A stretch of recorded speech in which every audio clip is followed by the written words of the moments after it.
তো আমি আমার এই পাসপোর্টটা হচ্ছে কোনো রকমের দালাল ছাড়া মাত্র ৫,৭৫০ টাকা দিয়ে করছি এবং হচ্ছে ১০ বছরের ৪৮ পাতার পাসপোর্ট করতে হবে, তার মানে দালাল লাগবে।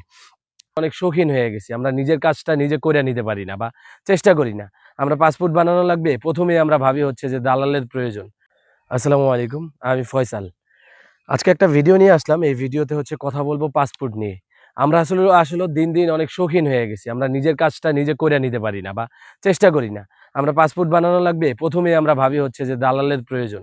আসলে কিন্তু আমাদের দালালের প্রয়োজন হয় না। আমাদের পাসপোর্টের কাজগুলা, আবেদন হইতে শুরু করে সব ধরনের কাজগুলা আমরা নিজেরাই করতে পারি। কিন্তু আমাদের ভিতরে একটা প্রচলিত একটা সিদ্ধান্ত চলে আসে যে অটোমেটিক যে হচ্ছে দালাল লাগবে, পাসপোর্ট করতে হবে, তার মানে দালাল লাগবে। তো আমি আমার এই পাসপোর্টটা হচ্ছে কোনো রকমের দালাল ছাড়া মাত্র ৫,৭৫০ টাকা দিয়ে করছি এবং হচ্ছে ১০ বছরের ৪৮ পাতার। তো আমার এই পাসপোর্টটা করার ক্ষেত্রে আমার একটা ভুল ছিল। আমার আইডি কার্ডের সাথে হচ্ছে আমার পাসপোর্টের মিল নাই। তো সরকারি যারাই কর্মকর্তারা আছে তারা এটা জানি না, অনেকে বলে যে ইচ্ছাকৃতভাবে এই ভুলগুলা করে। আইডি কার্ড, বিশেষ করে আইডি কার্ডের ভুল। আইডি কার্ডের ভিতরে যেরকম আমি আমার যেই জন্ম তারিখটা দিছি, সেই তারিখটা পুরাই চেঞ্জ করে দিছে। তো এখন কিছু করার নাই। সেক্ষেত্রে আমাদের যেটা করণীয় বা আমরা করতে পারি সেটা হচ্ছে যে আইডি কার্ডের সাথে মিল রেখে, মানে আইডি কার্ডে যেই ডেট বা যা লেখা আছে নাম-টাম, আইডি কার্ডের সাথে মিল রেখে আমরা চাইলে নিজেরাই করতে পারি। যেকোনো জিনিস সংশোধন করাতে হইলেও ওইটা আমরা নিজেরা করতে পারি। এটাতে আমাদের কোনো ভেজাল নাই। আমাদের কোনো দালাল ধরতে হয় না। তো আমি আজকের এই ভিডিওতে আমাদের এই মানে পাসপোর্টটা করার ফুল জার্নিটা আপনাদের কাছে শেয়ার করব। আর আপনারা যারা হচ্ছে পাসপোর্টের আবেদন নিজেই করতে চাচ্ছেন বা পারেন না, তারা যদি জানতে চান যে কিভাবে আবেদন করতে হবে, সেটা হচ্ছে পরবর্তী একদিন একটা ভিডিওতে দেখায় দিব হচ্ছে যে কিভাবে নিজের পাসপোর্টটা নিজেই আবেদন করে নিতে পারবেন। তো আজকে হচ্ছে আমরা আমাদের এই পাসপোর্ট করতে যাই কি মানে পাসপোর্ট জার্নিটা শেয়ার করব। তো আমি সর্বপ্রথমে হচ্ছে অনলাইনে পাসপোর্টটা আবেদন করছি এবং হচ্ছে অনলাইনে বিকাশের মাধ্যমে পেমেন্ট করছি। অ্যাপ্লিকেশনটা করছি বা তখন হচ্ছে আমাকে একটা পিডিএফ দিছে। ওই পিডিএফটা হচ্ছে ডাউনলোড করছি। এনআইডিটা লাগে আর হচ্ছে আমাদের বাসার যে কারেন্ট বিল, বিদ্যুৎ বিল এগুলা লাগে। ডেটটা চেঞ্জ করব। সেক্ষেত্রে একটা অঙ্গীকারনামা লাগে। এই অঙ্গীকারনামাটা হচ্ছে যেকোনো প্রিন্টের দোকান থেকে প্রিন্ট দিয়ে নিয়ে যেতে পারবেন। ওই অঙ্গীকারনামাটা দিলে আর কোনো কিচ্ছু লাগে না। জাস্ট হচ্ছে আপনার ওই অঙ্গীকারনামায় উল্লেখ থাকতে হবে কি চেঞ্জ হচ্ছে।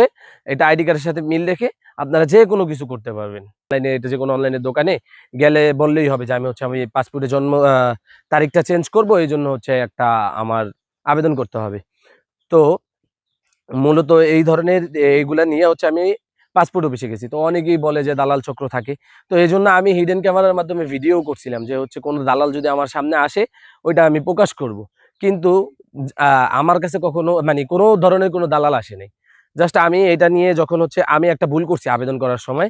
এখানে আমার হচ্ছে দেওয়া লাগতো যে হচ্ছে চেঞ্জ করতে হবে। কয়েকটা অপশন আছে। একটা হচ্ছে পাসপোর্টের মেয়াদ শেষ হয়ে গেলে একভাবে আবেদন করতে হয়। আর কোনো কিছু চেঞ্জ থাকলে একভাবে আবেদন করতে হয়। তো আমি হচ্ছে একটা টেনশনে ছিলাম যে হচ্ছে আমারটা পাসপোর্টের মেয়াদও অতিক্রম করছে এবং আমার চেঞ্জও করতে হবে।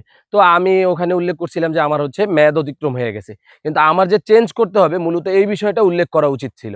কিন্তু তখন হচ্ছে আমি এক দালালের কাছে গেছিলাম যে আসলে এটা কি করণীয়? তো দালাল বলল, "এটা আপনার যেই টাকাটা করছেন সব টাকাই বাদ হয়ে যাবে। আপনি নতুন করে আবেদন করতে হবে।" মানে একটা ধান্দার ফন্দি। ওরা কিন্তু ওইটা দিয়েই হচ্ছে কাজটা কইরা ফেলাইতো। কিন্তু আমার কাছ থেকে আবার ৳৯,০০০ উনি ডিমান্ড করল। তো আমি মানে এইটা মূলত ওই দালালের কাছে যাওয়ার কারণ হচ্ছে যে আমি দেখবো যে আসলে কয় টাকা লাগে। তো আমি এরকমও মানুষ দেখছি যে ৪০ থেকে ৳৫০,০০০ দিয়েও পাসপোর্ট করে। তো আসলে তারা কোন দেশে বাস করে বা কি ঘিলু নিয়ে বাস করে আমি জানি না। তো আজকের এই ভিডিও দিয়ে হচ্ছে সতর্ক করলাম যে আসলে নিজের পাসপোর্টটা নিজেই করা যায়। আর আপনি যদি নতুন ১ম বারের মতো পাসপোর্ট করেন সেক্ষেত্রে তো আপনার কোনো প্রবলেমই নেই। অনেকে হচ্ছে কি করে বিদেশ যাওয়ার কারণে বাবা-মা মানে বাপের নাম, মার নাম, গ্রামের নাম সব চেঞ্জ করে দেয়। তাদের জন্য বিষয়টা একটু কঠিন হইতে পারে। বাট আ কি ছোটখাটো যে ভুলগুলা এগুলা করতে কোনো সমস্যা নাই। এই সমাধান করতে কোনো সমস্যা নাই। যেরকম হচ্ছে নামের বানান ভুল, মায়ের নামে বানান ভুল, বাপের নামের বানান ভুল অথবা জন্ম তারিখ একটু চেঞ্জ হইছে হালকা পাতলা। এইগুলাতে আসলে কোনো কিছু করা লাগে না। তো আমরা মানে নিজের জিনিসটা নিজে কষ্ট কইরা করাটা অনেক আনন্দদায়ক। আপনারা হচ্ছে যে যেরকম আমার এই যে ৳৯,০০০ চাইছে। আমি এক দালালের সাথে কথা বলছি। তো আমার কাছে বলছে যে ৳৯,০০০ লাগবে এই পাসপোর্টটা করার জন্য। অথচ আমি এই পাসপোর্টটা করলাম মাত্র ৳৫,৭৫০ দিয়ে। তো কেন আমি এই দালালিটা আরেকজনরে দিব? কোনো প্রশ্নই আসে না আমার এই দালালিটা আরেকজনকে দেওয়ার। যেহেতু আমার কাজটা আমি নিজেই করতেছি, দালালের কোনো ভূমিকাই নাই। জাস্ট আপনার কাছ থেকে টাকা নিবে, হয়তো আপনার সাথে যাইতেও পারে, নয়তো বলবে যে আপনি যান, আমি ফোনে বইলা দিছি।